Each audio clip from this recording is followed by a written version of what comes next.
నమస్తే మిత్రులారా, నేను మీ శ్రీనివాస్ చౌహాన్ అడ్వకేట్.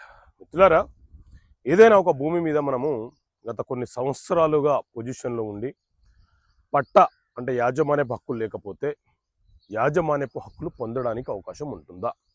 సో మిత్రులారా, మన దేశంలో కాలపరిమితి చట్టం లిమిటేషన్ యాక్ట్ 1963 అనే చట్టం అమలులో ఉన్నది.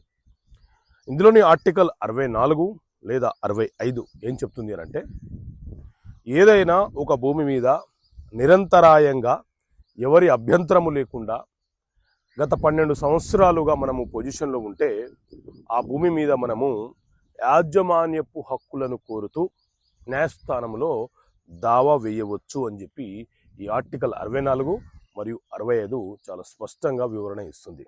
అయితే మరి ఆ 12 సంవత్సరాల కాలము ఎప్పటి నుంచి అని అంటే, మనము పొజిషన్లో ఉన్నట్లు నిర్ధారణ జరిగినటువంటి తేదీ నుంచి 12 సంవత్సరాల కాలం లెక్కించబడుతుంది.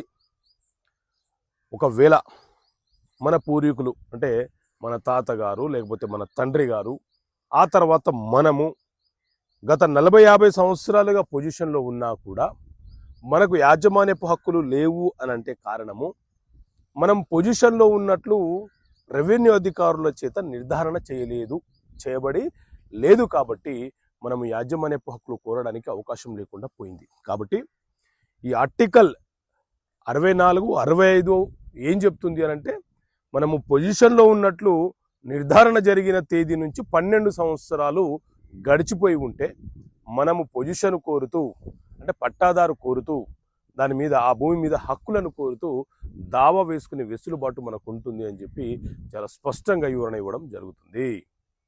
ఓకే మిత్రులారా, థ్యాంక్ యూ. జై హింద్.